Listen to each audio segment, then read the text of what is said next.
I was hanging. Now we're really in control. Wait, I guess we can. Yeah, I got it. To flip from PowerPoint to PowerPoint, do I use this or the keypad? You're supposed to use this to advance. I'll check it.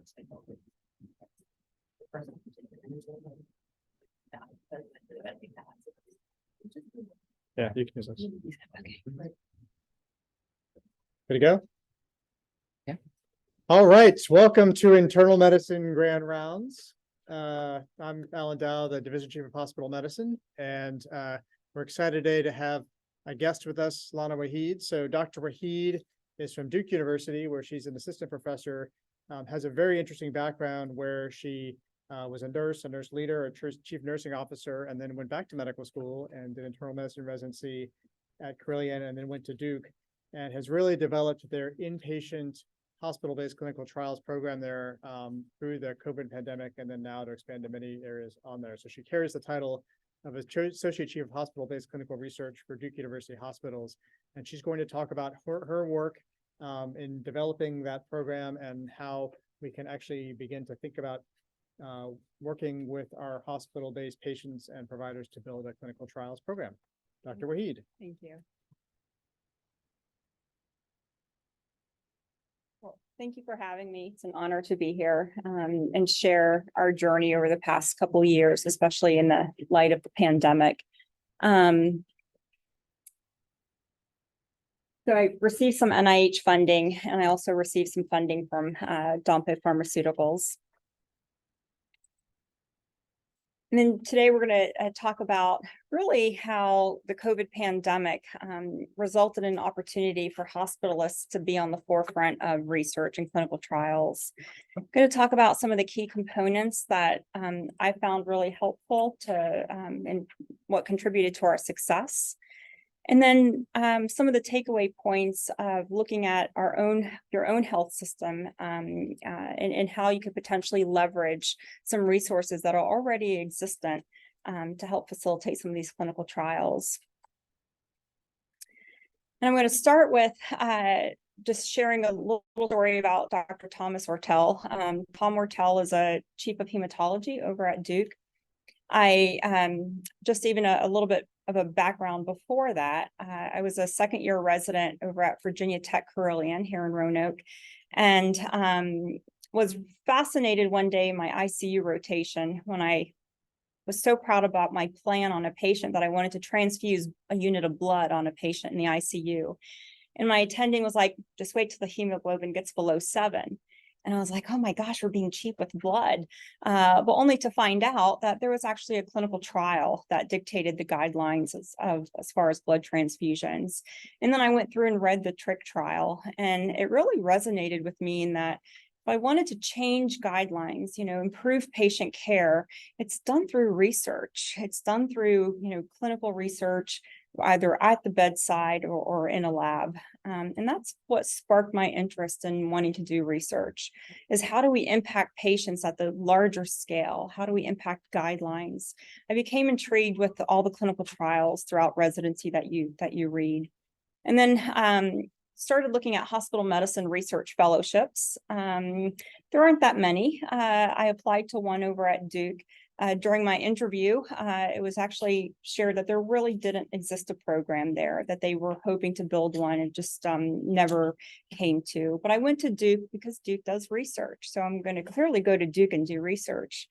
I got to Duke only to find out that there was no infrastructure for hospitalists to be involved or engage with clinical research, not just from a clinical trial standpoint, but even from a pragmatic trials or health services research. The infrastructure just wasn't there.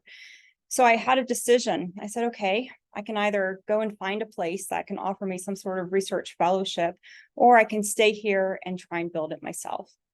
So I decided to stay there. How can I tell my husband we have to move again too? That wasn't going to go well. So I started reaching out to the chiefs of all of the divisions, and I sent emails and said, I'm fresh out of residency. I want to get engaged in clinical trials. I'll be a fly on your wall. I'll be free labor. I'll do whatever you need for me to do to just be able to learn from you. I didn't get any responses except from one. Dr. Tom Ortel emailed me back and said, let's meet. I have a clinical study called active 4A. And I graduated residency in 2020, so right at the height of, the COVID pandemic, essentially. So I met with him and I said, what can I help you do on active 4A? And then he saw my background, having been a chief nursing officer, and I had owned a business. And he goes, well, you've got leadership opportunity or experience. Why don't you just be the PI of the study? And I was like, I have no research experience. Let me just learn how to consent and, learn the different parts. And he goes, no, he goes, business, hospital operations, run it like a business. I'll teach you research. So I took that chance and I did.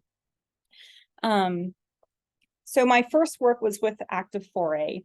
And as you are all aware, with COVID came lots of devastation. We started identifying very early on that the COVID patients had a higher risk of blood clots, whether arterial or venous. There was some meta-analysis very early on to say anywhere from 14 to 40% of patients developed some sort of thromboembolic disorder. And some of the literature even reported as high as 70%. And we knew that patients who were in the ICU experienced more peripheral VTE and pulmonary embolisms.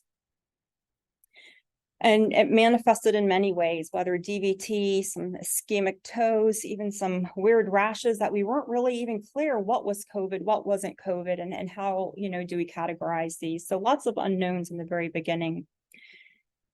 Going back to the basics, the classic triad that we're all aware of from our medical school time, and that the major components of coagulopathy are a hypercoagulable state, which COVID, you had infection, you had sepsis, you had inflammation and dehydration.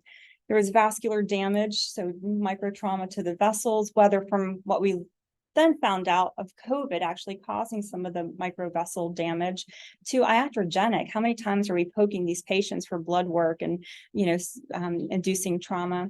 And then circulatory stasis as well. They're all tied down to the bed on oxygen, on heart monitors, and too fatigued and short of breath to walk. We also started learning very early on that there were elevated factor levels in fibrinogen. There was a hyperviscosity state. And then, unfortunately, due to the death rate, lots of autopsies being performed. And that's when we started to find out that there was actually COVID virus embedded into the endothelial walls, also promoting vascular injury and thrombosis. And just to review a little bit, so you've got your coronavirus, again, causing direct trauma to the endothelium. Whenever there was trauma and induced, sorry, is the microphone here or can I walk freely? Or? It's right there. Right there. Okay. Okay. You then had the granules that would get released. The granules that would release von Willebrand factor and also release something called P-selectin, which the von Willebrand factor would bind to the P-selectin, then also resulting in platelet aggregation, leukocytosis rolling, and inflammatory mediators being released, which of course then promotes thrombosis events. So Active 4A was actually an adaptive platform that also was a part of the ATTACK and REMAP-CAP. REMAP-CAP was mostly European. Active 4A was mostly in the US. There was 9 countries across the 3 different platforms, and we randomized patients in a one-to-one fashion. The first question was, we're giving these patients prophylactic dose of anticoagulant, whether heparin or Lovenox. Could a therapeutic dose offer any type of benefit? So the first arm of the study was randomly assigning patients to either therapeutic heparin or prophylactic dose heparin. The inclusion-exclusion criteria for this, and I think it's important to note, so the inclusion criteria was anybody hospitalized with the disease, 18 years and older. They also had to have some evidence of comorbidities, either like diabetes, heart failure, kidney disease. One of the big exclusions was that they couldn't have any evidence of bleeding They couldn't even have a history of intracranial hemorrhage as well. So no active bleeding. Their platelet count had to be above 50,000. Hemoglobin had to be greater than 8. And they couldn't be on a dual antiplatelet. So medications that can also, if you then put them on therapeutic anticoagulation, may tip them over. Again, the exclusion criteria, any active GI bleeding or history of intracranial hemorrhage. The primary outcome was organ support free days. I'm just going to kind of run through the results. For patients with moderate COVID, and moderate was defined as patients who were not in the ICU. They did not require ventilatory support, no ECMO. These patients had to be on 20 liters of oxygen or less. So anything greater than 20 liters of oxygen became the critical care or severe arm of COVID. And what we learned with this was that in moderate COVID, that the adjusted odds ratio was 1.27 with a probability of superiority of 98.6%. So the active 4A, REMAP, CAP, and ATTACK collectively showed superiority on therapeutic anticoagulation in moderate disease COVID. However, in the severe arm was met with futility. So patients with severe COVID actually ended up having a 99% probability. So anybody in the ICU on organ support. What we learned was that the bleeding rate actually in our severe arm was increased and kind of goes against what the initial hypothesis was, that the more inflammation that they would have, that you would think, or we hypothesized that therapeutic anticoagulation would offer more benefit, but it actually was the other way around. There was more evidence of like diffuse alveolar hemorrhage and just different bleeding rates. So we define bleeding based off of the International Society of Thrombosis and oh my gosh, I'm drawing a blank. Hemostasis, the ISTH guidelines. And the definition of the bleed was that they had to have a drop of hemoglobin by 2 points from their baseline. They had to also or have received 2 units of blood during their hospitalization, or bleeding in a critical organ. So an eye, a small joint, some sort of small space, a brain was considered a critical organ. And you'll see that in the moderate group of COVID, there was a 1.9% increase or a 1.9% chance of bleeding for patients who received therapeutic anticoagulation compared to the prevention dose or the prophylactic dose. So overall, a 1% change. Unlike with the severe COVID, there was an adjusted odds ratio of 1.48. And a much more significant bleeding rate. So we were able to get our work published very early on in 2021, which showed that therapeutic anticoagulation in the setting of moderate COVID was superior to the prophylactic dosing. During this time, there was also a few other studies that came out, both in Brazil and Iran, showing similar things. And they had also tested whether or not intermediate dose of anticoagulation was offered any benefit. And the study showed, not just with our platform, but a couple other platforms, that therapeutic dose was more superior in moderate COVID. And the studies also showed that the patients who had severe COVID had worse outcomes if they got therapeutic dose. So with the active 4A, we then switched. So we learned again, therapeutic anticoagulation was good in moderate or offered benefit in moderate COVID. So then we went to, this being an adaptive platform, we switched to looking at platelets. We then had a protocol modification where we started looking at P2Y12 inhibitors. Again, randomizing patients both in moderate and severe illness to either therapeutic anticoagulation for the moderate disease or therapeutic plus the P2Y12. And then in severe illness, prophylactic or prophylactic plus P2Y12. We essentially randomized 562 patients. just under 300 patients for each arm. And what we learned in here was that there was no benefit either in the severe COVID or moderate COVID of offering P2Y12 inhibitors. This did allow for another publication opportunity. So, as we shift this conversation to building a clinical trials platform, I think it's important to highlight some of this because this is what helped grow the momentum of how we built this research program. At the end of the day, I'm fresh out of residency, a year into doing a clinical trial, and I now have a co-authorship on a New England Journal paper and a co-authorship on a JAMA paper. So the momentum amongst other hospitalists and starting to see these publications come out was very motivating for them. It then resulted in 2 other publications that I had the honor of being listed as a co-author on. We shifted then to P-selectin, looking at P-selectin as a possible opportunity for offering benefit to our COVID patients.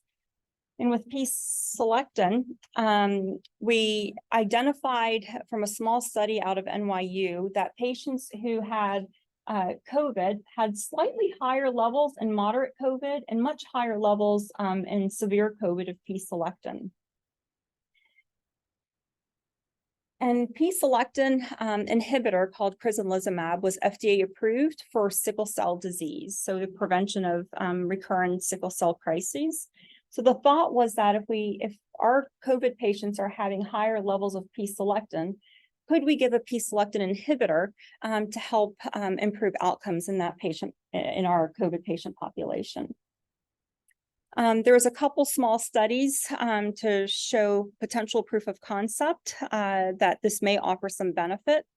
The smaller study, Critical, had 22 patients in the crizanlizumab and 20 patients in the placebo.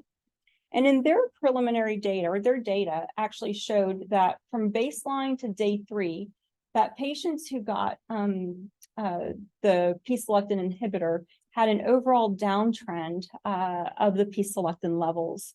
And it even extended here to day of discharge. So with this study, the Active 4A platform thought to bring it to a larger platform where we can potentially enroll more patients. We enrolled randomized 422 patients. We had in the moderate arm, we had 186 received crizanlizumab, and in the severe arm, 25 received crizanlizumab. And essentially that showed that there was no benefit with P-selectin in this patient population either, both moderate or COVID. Again, it led to another publication in Circulation. I'm just going to skim through really quickly. We then turned our attention to the SGLT2 inhibitors. What we knew in mouse models was that when patients who, or in the mouse, when the mouse was injected with lipopolysaccharide vehicle, that it created a response at the vascular level where allowed for some endothelial leakage, disruption in the endothelial membranes. And when they injected the mouse models with dapagliflozin, the SGLT2 inhibitors, it promoted vascular stability, decreased endothelial leakage. So there was a smaller study called the DARE-19 that was in 2021 looking at SGLT2 inhibitors. They enrolled patients who were hospitalized. They excluded the critical or severe COVID patients. And they randomized them in a blinded fashion, a 1-to-1 with dapagliflozin versus placebo. They monitored them for 60 days. They had a good number of 625 that received DAPA and 625 that received placebo. However, this was the part of COVID where we went through Alpha, we were going through Delta, COVID numbers started declining, so enrollment numbers declined. So they didn't have enough events to be able to say whether or not the SGLT2 offered benefit. But from a hospitalist standpoint, what I learned from this study was that what do we do typically as hospitalists when patients are admitted is we discontinue their SGLT2 inhibitors and we put everybody typically on insulin or a sliding scale insulin. What this actually showed us and helped guide some of my practice changes was that, this is just showing that there was a lower event rate. But patients who received dapagliflozin, who were in the hospital with moderate COVID, actually didn't have worse outcomes for being on the SGLT2 while hospitalized. The newer worsening organ dysfunction was less in the DAPA arm. There was less respiratory decompensation, less cardiac, renal decompensation, and overall less death from any cause. As far as adverse events, again, less adverse events, less death rate. There was 2 episodes of DKA that were documented, but when you actually looked into those cases, they were when they had ketones drawn, whether beta hydroxybutyrate or another type of ketones, they were actually negative. So potentially a false positive here for the ketones or for DKA. That then led to we completed that arm. Active 4A has stopped enrolling. That data is currently working on being published right now. So hope to have some information come out here shortly. But now the shift has been kind of looking at more of the long COVID clinical trials. So, I just wanted to transition now into what took place in that first year and year and a half, and how we took COVID and leveraged it into developing this clinical trials program. As a hospitalist doing research, there wasn't much infrastructure for hospitalists to do research. So I was doing my clinical rounding, finishing at 5 o'clock, making sure my notes were done. And then I was doing my own screening. And then when I was done screening, I was going to the bedside at 8, 9, 10 o'clock at night and consenting my own patients, and then going home and data entering at midnight. Definitely not sustainable. So I kept asking myself as each of the months were going by, I was like, I've got to be able to work smarter and not harder. I didn't have the funds. I didn't have the resources to a clinical trial or research coordinators. So as I moved forward, I realized also at Duke that it's kind of segregated from a research standpoint. Being a part of the health system, I had no resources, and the flow of funds actually went to the School of Medicine, which I also didn't have access to. So I couldn't even pay myself effort at that time on clinical studies. So again, very challenging. Yet for the first year and a half, I was able to make it work. I then moved over to the university side. And again, at the start of this COVID study, I didn't know anything about clinical trials. And I started realizing through this journey that there's this whole process before the award is issued and a process after the award is issued. So in the beginning, I learned how to write my own regulatory IRB. Thank God for Google. I had to reach out to the attorney and help negotiate the contract. Had to do my own budget, maintain my own invoices, build the sponsor with NYU for every milestone. I would tally it up at the end of the month and submit my invoices and pray that they would send me a receipt that they paid the School of Medicine. So I kept my own ledger on what my account should be having. So again, very interesting. Dr. Rattel said, run it like a business. So that's what I had to do. I again became my own research coordinator. And then I started leveraging some of the stakeholders. As a hospitalist, other people that are taking care of these COVID patients are other hospitalists. In the beginning, I reached out and said, guys, we have an opportunity to bring research to the hospital medicine. Didn't get any takers, just to be honest. We see you here at midnight rounding in your notes going in at midnight that you're consenting patients. No, thank you. And I respected that. But then again, as the publications started coming out, as the results started coming out, as the leaderboard for these clinical trials started coming out, seeing these little successes, these little wins, and a way for them to potentially get academic product, I started getting more and more hospitalists that started coming over to the dark side, as I called it. Well, then, so just a quick timeline. I started at Duke in April of 2020. Met with Dr. Ortel in November of 2020. Started active 4A. We became site activated. So in about 2 months, went from here's a study to contract execution, budget agreement, and starting to screen my first patient like the Monday after January 1st. From January to April, again, no resources, started getting our name as a health system on the leaderboard. We were down at the bottom, but we were there. One of the advices I got was, you know, one of the worst things that can happen is you take on a trial and don't consent anybody. So that's worse than just saying no, thank you. So I said, okay, I took this trial on, I have to consent people. And that I did.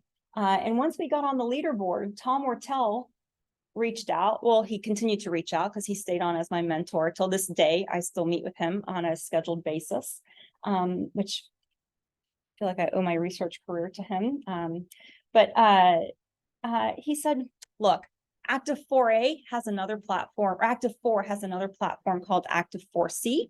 It's the discharge component to Active 4A. So the same patients that you're enrolling in Active 4A, you can also enroll them in Active 4C. Active 4C was discharging patients to whether or not prevention of apixaban would help prevent post-discharge thrombotic events. So we were randomizing patients to 2.5 milligrams of apixaban versus placebo. And he goes, you're already screening the patients. You're already approaching them at the bedside. It would just make sense to, you know, 2 for 1. And I said, Tom, if you think I could do it, let's do it, right? Again, wrote my IRB. And by the way, when I say I wrote my IRB, let's be real. It took me about 13 iterations of being corrected by the IRB until you finally navigate the lingo and the terminology. And but I got better after that first one. And this one probably only took me 3 iterations. So improvement along the way. Well, now you're site activated. There's a whole slew of things that happen with clinical trials here in the hospital. You have to start screening. You have to approach and consent. After you consent, there's data entry. Most of the studies, especially in the time of COVID, had research labs, not just from a safety standpoint, like a chemistry or renal function, liver tests, but they also had pharmacokinetic lab, research labs. So labs that you didn't even run in your health system, you had to prepare them and ship them out to like a central lab. And then the investigational drug. So now I have to learn a whole nother realm of research to be able to be successful, to be safe, to make sure that I'm following all the regulatory guidelines, to make sure that my drug isn't causing harm on these patients. After you consent, you still have to monitor them every day while they're here in the hospital. So again, you know, how do you work smarter and not harder? In addition, there's outpatient visits. The clinical trial doesn't stop at point of discharge, right? A lot of these studies, you have to follow them for 30 days or 6 months. Each study is a little bit different. And then how do you make sure, again, that you have a good quality monitoring program? Again, you're watching for adverse events. And once you start developing a reputation, so now we're 2 studies into this, and Active 4C became the, you know, in the top 5 enrolling sites, and Active 4A was at this point somewhere in the middle. Now you're starting to get other people reaching out and saying, hey, can you take on this clinical trial for us? So how do I start getting all these protocols and figure out which one do I want to take on? You don't want to just take them on because they're coming your way. You want to develop some sort of strategic thought process on how you're bringing on clinical trials. One, because your bandwidth is very little. So how can you make the most impact? This is where I went back to the stakeholders and I started leveraging the hospitalists And I leveraged Tom Wortell from hematology. I connected with an infectious disease doctor, connected with a heart failure doctor, and said, I'm starting to get these studies. Can you help me look through them? And I'm curious to your thoughts as to whether or not you think this should be something that we should bring here to Duke. And through doing that, I started hearing what was important for each person. And then I developed this committee where we would sit down together collaboratively and start to come up with criteria on how we can identify those clinical trials to bring to our health system that would have the maximum benefit. In other words, not just to bring a study, not to just bring a pharmaceutical study to evaluate if their drug works, but can this potentially be a study that can make guideline changes? Can this impact how we are taking care of patients in the hospital? And that's how we then started filtering which protocols that we were going to move forward with. Also, as you start to develop a program, you have to have SOPs in place. So learning how to write these SOPs. So this became our scientific committee. I went from just me for 1 year, in a matter of about 18 months, ended up with about 13 hospitalists across all 3 Duke hospitals. So Pooh Setji was our medical director. He's now our interim chief. When Tom Wortell reached out and said, you should be the PI on this study, I was like, oh, give me the weekend to think about it. I don't know anything about research. I went to Pooh, my medical director, and I said, what do you think? And Pooh was the one that said, you should do it. You may not get another opportunity. I'm here to support you in any way I could possibly support you. And that he did, and he still does. I then reached out to actually Dr. Coe. Dr. Coe is a MD, PhD hospitalist over at Duke Regional, one of our smaller hospitals. And I said, you're an MD, PhD, let's build this program together. And then how can we also leverage Duke Regional to start enrolling in some of these clinical studies?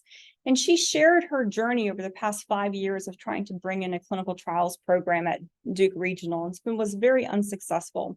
So she saw this as a great opportunity to collaborate and to maybe use this as an opportunity to actually get that program at Regional up and running. I then reached out to Dr. Durr, who is our a hospitalist over at Duke Raleigh, a little over 100-bed hospital. And she said, I'm on board. She helped recruit Dr. Leo. Emily Coe helped recruit 3, I didn't have a picture for her, but she was my superhero. So I gave her that avatar. But 3 other physicians and physician assistants over at Duke Regional who became a part of the team. And Valerie Renard is a nurse practitioner who came to Duke to do research 6 years ago and never had an opportunity to do research. So she jumped on this opportunity to join our team. And we have other hospitals that main Duke. So we became a collaborative group in addition to having a hospitalist and, infectious disease doctor and hematology. And we together as a team started analyzing which studies we were going to take on. Well, as we started taking on studies, work started expanding. So starting to look at, let me just back up here, starting to look at how can we leverage the systems that are already in place to help enhance enrollment, to help us monitor for safety and adverse events. You know, I got a phone call at 3 o'clock in the afternoon from one of the hospitalists and said, my kidney function on this guy went up from, 0.9 to 1.8. Is this your study drug? And I was like, oh my gosh, at 3 o'clock in the afternoon. And at this point, I started hiring a coordinator. I had a couple coordinators that I was able to start to fund. And I was like, why did my coordinator not pick up on this first thing in the morning? And then I realized that it's not my coordinator's fault. My coordinator is still learning how to navigate Epic herself. She's not a clinician. It takes them a lot longer to what may take us a couple minutes to find a creatinine and pick up on these things. So I said, if we're going to build this, we have to build it in a safe way. We can't do any harm.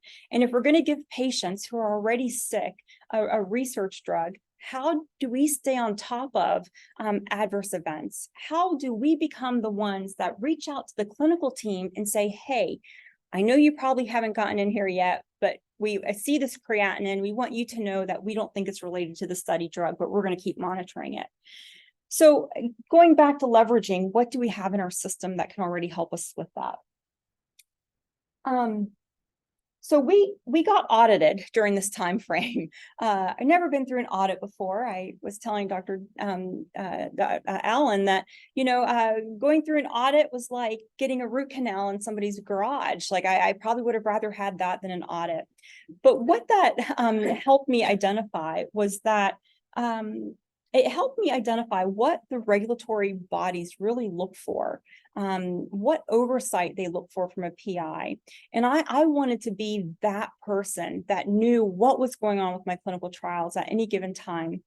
So I broke it down into three aspects, and I went to Epic, right? Epic is supposed to be this magical electronic health record that is supposed to be able to give us all this data. Well, guess what? It does, but you have to build it. So I broke it down into 3 parts. And the first part was, how do we improve screening? I would have one coordinator, and all she would do is screen all day long. And it was screening for 2 studies, and it was taking her hours to screen. And it's like, how can we build Epic in a way that the information comes to us? And every therapeutic that you offer has different inclusion and exclusion criteria. So Active 1 for their platform, different inclusion exclusion criteria for their 3 drugs. Active 4A, same thing. Active 3. We had all these active studies, all with different screening criteria. And every single active study had its own research coordinator that was screening for patients. Why not have one research coordinator screen for all of the active studies? So that's what I first took on. Developed a kind of blurry, but developed a screening dashboard. I now have a screening dashboard for each disease process. So I have one screening dashboard for COVID studies, one screening dashboard for all my heart failure studies, one for all my diabetic studies. And the way we've been able to do that is through custom Epic builds. You can't see up here, it's not very clear, I apologize for that. But we built inclusion exclusion criteria for each study drug into each of the screening reports. So you can have, we built it so that we could have, this was one of my COVID study. This is a mock because of HIPAA, but my COVID screening dashboard, and I would embed the inclusion exclusion criteria in each column. So I can screen for 5 different therapeutics every morning in like 4 minutes that it would take for this report to generate across Active 1, Active 4, Active 3. And even though I was only the PI for Active 4, the reason I wanted to build it with other PIs in mind is because when you have studies competing for the same patient, how do you then strategically determine who's going to approach which patient? And me being the new guy on the block, I'm not here to piss off the 40-year veteran surgeon, at Duke, or the, renowned infectious disease doctor. So I took the approach that I was going to build this, and I was going to screen their studies as well. And my first approach was to figure out which one of their studies did they not meet criteria for their trials, but yet met criteria for my trial. So my first approach was to approach patients that met criteria for my study, but not theirs. And then by the end of the day, I would then go into the charts of these other patients. And I would notice that maybe they would be consented, but maybe not. And if they weren't consented, why were they not consented? So that then provided me an opportunity, again, not to compete necessarily, but to collaborate. I would reach out to the PIs and say, hey, you had a patient that met criteria for your study. I noticed you didn't consent them. Do I have your permission? I was thinking about going to consent them. Is that okay with you? And the PI would be like, oh, I don't know. This patient wasn't on our radar. Let me go check.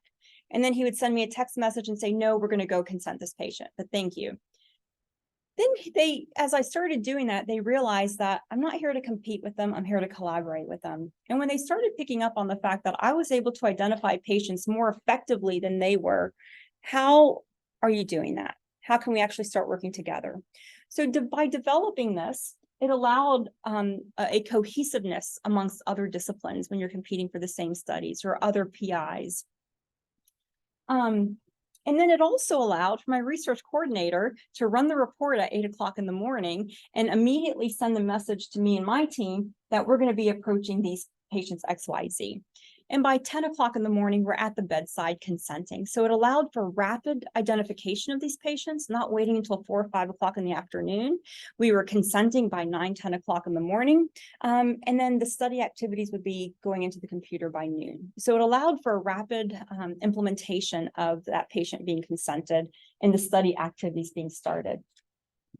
So great. Our enrollment just from building this for Active 4A went now from the middle of the dashboard to the #1 enrolling site. And mind you, I site activated about 9 months behind everybody else. Well, with success came heartache. So now I've got 20, 30 people on study. How are we monitoring them from a safety standpoint? So I shifted from screening because this, again, there was some iterative modifications until we fine tweaked it. But then how do we shift from screening to monitoring patients who are consented and on study? And how are we doing right by them to make sure that our study drugs weren't causing harm to them? And I want to actually just go back for a minute. At this point, we're about year 2 into this process. And now I'm starting to get other PIs from infectious disease and from the heart failure group and saying, hey, we see that you're the top enrolling site. We've implemented a study. It's not going very well. Can you help us operationalize this across all 3 Duke hospitals? So I said, sure. The first study that I got that was not COVID was a bloodstream infection study called DOTS. It was evaluating 2 doses of dalbavancin for staph bacteremia. Going back to the scientific committee that we implemented, I don't know about you guys, but at Duke, we have a lot of IV drug users who are in the hospital getting daily IV antibiotics because you can't discharge them with a PIC. So evaluating 2 doses of dalbavancin for bloodstream infection met our scientific criteria on potentially changing guidelines. It would decrease the overall cost of the hospitalization for these patients who are here for 4 to 6 weeks, decrease PIC line, but potentially decrease PIC line infections. So our third study we took on was the 2 doses of dalbavancin versus the 4 weeks of standard of care. So I wanted a way to look at all 20 patients, 30 patients that I had on study at any given time. And I wanted to develop a quick way to look at which ones were at risk for either developing an adverse event or have already developed an adverse event. And, I'm lazy. I wanted the results to come to me. I didn't want to have to open up every single chart because I was having 2 or 3 other research coordinators just trying to keep track of all of the patients, the data entering, and which ones had adverse event criteria. And what I learned along this journey now, and I had read a few other protocols, turned a few others down, but I found a common theme on how clinical trials are looking at adverse events. And there is a adverse event guideline report that comes out from the NIH called the CTCAE. And I realized that at the end of the day, all studies define kidney injury the same. They use the KDIGO guidelines, 0.3 the creatinine rise in a 48-hour time frame, or 1.5 times the baseline. And they all graded kidney injury the same way. They all define bleed the same way per the ISTH guidelines. And these criteria were, for the most part, consistent with what was in the CTCAE, the NIH adverse event reporting guidelines. Well, wouldn't it be great if, but the difference was that maybe this study doesn't want to be notified until it's a severe or grade 3. This study wants to be notified if it's a grade 1 or grade 2 severity. So what I did was, with the help of our IT department, and I got some small pilot funding for this project for them to help me build this. And then I got an extension for them to help me build this. What we did was we created a list, and the list would auto-populate everybody that was on our study. And so regardless of the study, you have Active 4A, you have Repavid. I just added that on here just for us here. It's a new study that we're doing. DOTS. And I created these icons based off of the systems. And if the icon is gray, there is no abnormality in that. If the icon turns orange, we embedded the rules that it's a grade 1 or grade 2 adverse event. If the icon turns red, it's a grade 3 adverse event or higher, based off of the strictest of guidelines being the one that has come out of the NIH. So at any given time in the morning, I can populate all of my studies, and now we've got heart failure and diabetes studies, and I just have one research nurse for about 7 or 8 studies that we have going on, and about 20 to 30 patients at any given time. And it takes her about an hour to look at adverse events for every patient. And we do it twice a day in case afternoon labs come back or vital signs change. But at any given time, we can see these changes in real time. Well, you know, again, I'm lazy. I didn't want to have to click on each of these icons to help me figure out what's going on. I just want to hover over it. So the next iteration of this project became our hover bubbles. All we would then have to do is drag our mouse over, so like, for example, here, over our hematology icon, that's a blood cell or a drop of blood, and you just hover over it. And I built these hover bubbles to give me the information that I need per system. So if it's a red, the alert as to what triggered it to be a red adverse event comes up here on the top. And it says the hemoglobin dropped by 3 grams in the last 10 days. So essentially, since the patient's been admitted, they had a drop of that 2 points or more. So that became a red alert. Then I wanted to know the labs without having to click on the chart. So we built it into the hover bubble, and it gives me the last 4 days of hemoglobin trends. I also am doing a sickle cell study. So again, how do we make this adaptive across many studies, not just one? Is I built not just the hemoglobin and platelets, but any of your coagulation labs to include the retic count and LDH that I could just hover over. So any of our hematology labs are all built in here. Again, if they receive 2 units of blood or more.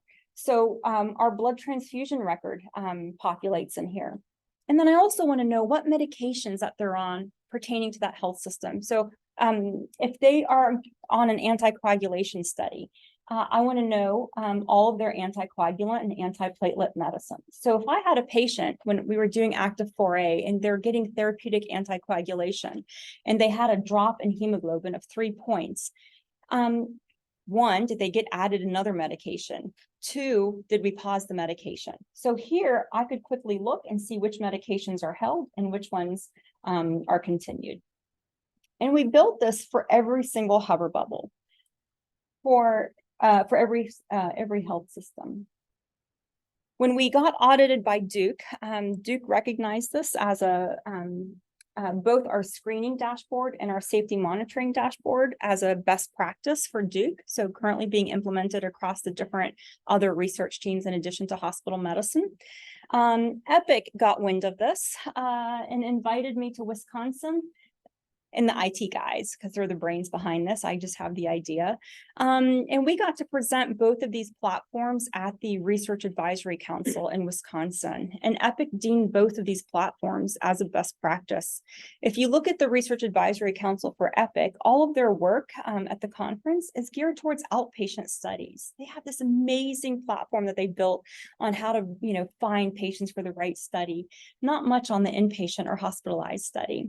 So after we presented up at Epic for 2 months back to back, they sent a team to follow our research team for a week to see how we're actually working, like how are we using this on a day-to-day basis. They came down for a week, and then the next month later, they sent a different type of team to come down and have us walk through the system. So again, how do we work smarter and not harder? I now have screening dashboards for all the heart failure studies. So that decreases the amount of research coordinators we have. Instead of heart failure having 2 or 3 coordinators for each of their PI studies and me having 1 or 2 for my PI studies, I have 1 research coordinator that screens for all of the heart failure studies. Have 1 screening dashboard again for all of the COVID studies. Well, the PIs from other disciplines started realizing, okay, you're top enrolling and you don't need as much team members as we need. And we're having a high research coordinators turnover. Why don't you just run our study for us? I have 1 research nurse that screens for the heart failure, that does the safety monitoring dashboard for all of our studies, regardless if it's an anesthesia study, if it's a COVID study, versus having 5 or 6 coordinators doing that across different PIs. So in a way, centralizing it. And, I was sharing to one of the groups this morning, last week I had one of my coordinators that was out of the country on vacation. Another one got COVID. The third one had emergency dental surgery. And the other one's mother died and had to go to California. It was just me and one coordinator. And she texted me at 7:30 in the morning and she's like, "Don't worry, Dr. Wahid, we got this." I'm like, "Yes, we do. You got screening." It takes me 15 minutes to scroll through everybody's adverse event reporting guidelines. So even somebody like myself now, I can look at my dashboard at any given time and I know where my highlighted areas are that I need to focus on.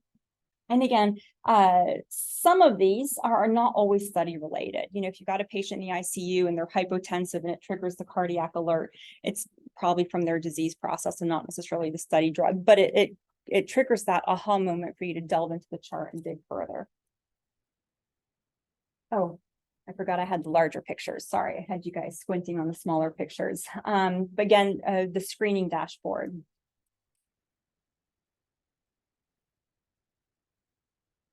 A larger snapshot of my safety monitoring dashboard. And I was on rounds with the residents about a month ago. And, usually I'm used to the residents coming on rounds and they all have their papers and they give sign out based off of their papers. I was on rounds the other day and nobody had paper. And I was like, oh, what's going on? And they had a computer on wheels and the person presenting had the computer on wheels and he's presenting and he's doing great. And I was like, where's your paper at? Like, I'm not used to this. Only the medical student had her paper. And he's like, oh, look what we have. And I built this in a way that it can also be used clinically. So when I built each of these, not only did I build them with the mind of the adverse event reporting, but I reached out to one of our infectious disease doctors. And I said, here's what I'm building. If we're going to build this for research, how can we build it for clinical? What information as an ID doctor do you need that can help you? So he gave us some input. So when we do the ID hover bubble, this was also built in mind with other stakeholders, got ID input. What is not on here is endocrine. I didn't build one for endocrine in the beginning. Endocrine reached out and said, we hear we're being left out. You built hover bubbles for everybody. Can you build one for us? I said, sure. I went back to the adverse event guidelines. I said, here's what I need to know from an endocrine standpoint. What do you need to know clinically? And we built it from a clinical standpoint. So our endocrine hover bubble was, again, with other stakeholders in mind. Our heart failure one with other stakeholders in mind. And I think I have a close-up of the heart failure one. So as I was rounding and he shows me his computer screen and all he's doing is just hovering over the systems as he's going by. And each of the medications are populating at the bottom and they could tell that they were held or not given or when they were last given. They could tell me all the labs. And I was like, oh, this is fascinating. Tell me about this. He's like, yes, our chief resident built it for us. I'm like, yes, he did. Right. And I let him, sure, and I said, do you find this helpful? They're like, yes, it takes us like half the time to pre-round in the morning. So, again, going back to that stakeholders, looking at if you're going to build something, how can you build it for not just you, but build it for other people as well?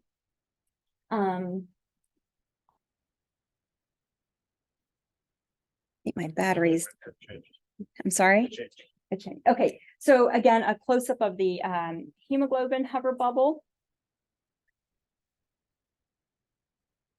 So this has led in the first year of us, a year and a half of us rolling out, the first 3 studies that I took on, the first half of the time with nobody, the second half of the time now with a team, has escalated Duke as a hospitalist group. We have become the #1 enrolling site for the active 4A. We maintained the #1 enrolling site for over a year until it closed out. Active 4C, we were the #3 enrolling site out of 127, and active 4A was over 220 sites internationally. And this is 127 sites in the US. I will say that UNC was #1. So I get backlash on that, but that's okay. and DOTS, the dalbavancin study. So the dalbavancin study was up and running for maybe 8 months time frame, and the national PI for this study was actually one of the Duke doctors. He developed the study with the DCRI and the NIH, and they initially wanted to only identify 20 sites. They came to me after about 8 or 9 months, just under a year, and said, we're at risk for losing our funding.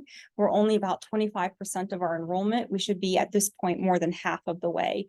That the NIH gave them authorization to enroll 3 more sites. Can you be our 21st site? I said, sure, let's do it. And through leveraging the screening process, and then of course the safety adverse event process, we became the #1 enrolling site in just 4 months. And they were like, how is it you're doing that when other sites have been open for 8, 9 months and we've not been able to do that?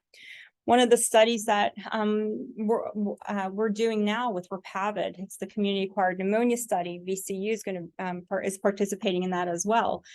They've been open. How long have they been open for? Over a year. They're below the 25 percentile mark on their enrollment. The top enrolling site at that point had 7 patients enrolled in about a year, over a year.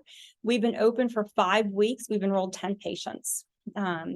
So, leveraging the infrastructure works. I've only been at Duke for 3 years, and I got all of these publications in the short time that I've been at Duke. I was even invited by, this is the one I pride myself on, by JAMA to do an invited commentary on the Hep COVID clinical trial. So these manuscripts had the opportunity when Active 4A realized like we had done great as a site. They gave me the opportunity to be the lead author on the next 2 manuscripts that are coming out. So those have been submitted. Through this work, we got the opportunity as the lead enrolling site to participate. I came into this to make guideline changes to improve patient care. I had the opportunity after 2 years out of residency to be a part of the committee that changed the guidelines at Duke. We changed our anticoagulation COVID-19 guidelines in December, and then got to participate in the NIH and ASH guideline changes as well. And lots of talks on how we've been able to do this. And this is my team. These coordinators have actually all doubled in size. So we've got double the amount of coordinators. I have not updated this in a while, but I have a statistician dedicated. It was at 10%, but I now have 100% data analyst. I've got a program coordinator. These are all the hospitalists at the 3 different hospitals that are participating in our program. Sorry, I may have gone over.